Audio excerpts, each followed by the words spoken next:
মালয়েশিয়ার প্রধানমন্ত্রীর ডাকে সাড়া দিয়ে মালয়েশিয়ার উদ্দেশ্যে রওনা হলেন জলপাইগুড়ি জেলার ময়নাগুড়ির দুই পরিবেশপ্রেমী। জলপাইগুড়ি জেলার ময়নাগুড়ি বার্নিশ গ্রাম পঞ্চায়েতের ময়নাগুড়ি রোডের বাসিন্দা বিশিষ্ট পরিবেশপ্রেমী তথা সমাজসেবী দীনেশচন্দ্র বিশ্বাস ও নবীউল আলম মালয়েশিয়ার প্রধানমন্ত্রীর প্রজেক্ট 100 এর আমন্ত্রণ পেয়েছেন। জেলার এই দুজন আমন্ত্রিত পরিবেশ রক্ষার বার্তা দিতে মালয়েশিয়া গিয়ে সেখানকার প্রধানমন্ত্রীর হাতে গাছের চারা তুলে দেবেন তারা।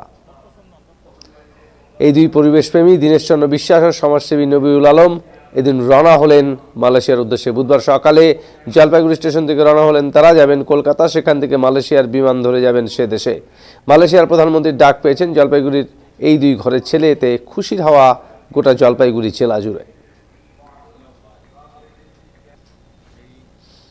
100 এই অনুষ্ঠানে যাচ্ছি একটাই উদ্দেশ্য, সেটা যেহেতু আমি নেচার নিয়ে কাজ করি, প্রাকৃতিক ভারসাম্য রক্ষার্থে এবং বিশ্ব উষ্ণায়ন, সেই বিশ্ব উষ্ণায়ন মুক্তির জন্য সেখানে আমার একটা মেসেজ থাকবে, একটা বার্তা থাকবে। ওই অনুষ্ঠানে বিভিন্ন দেশ থেকে অনেক অ্যাওয়ার্ডি আসবেন, প্রায় 20টি কান্ট্রি থেকে আসবে।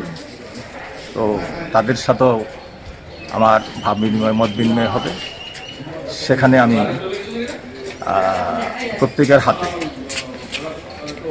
সিট দিব। আর এইখানে যেহেতু কিছুটা আইনি প্রতিবন্ধকতা আছে, যার কারণে আমি যেতে পারছি না। শুধু প্রতীকী হিসাবে দুটো চন্দন গাছ নিয়ে যাচ্ছি, প্রধানমন্ত্রীকে দেব এবং প্রজেক্ট 100-এর যে চেয়ারম্যান তার হাতে তুলে দেব। এটা মালয়েশিয়ার প্রধানমন্ত্রী।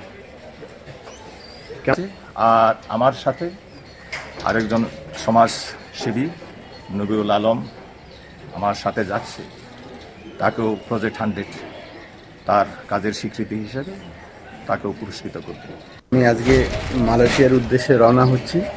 সেখানে মালয়েশিয়ার যে সংস্থা প্রজেক্ট 100 আমাকে ইনভাইট করেছে, সেখানকার প্রধানমন্ত্রী, মালয়েশিয়ার প্রধানমন্ত্রী হাত দিয়ে আমাদেরকে সম্বর্ধনা দেবে। এটা খুব ভালো লাগছে। আজকে আমরা বিদেশে যেতে পেরে এই সোশ্যাল কাজ করার জন্য এবং আজকে বিভিন্ন জায়গায় আমাদের গ্রাম অঞ্চল, দেশ এবং দেশের বাইরেও ইনভাইট পেয়ে আমার খুব খুশি লাগলো। আমি আজকে মালয়েশিয়ার উদ্দেশ্যে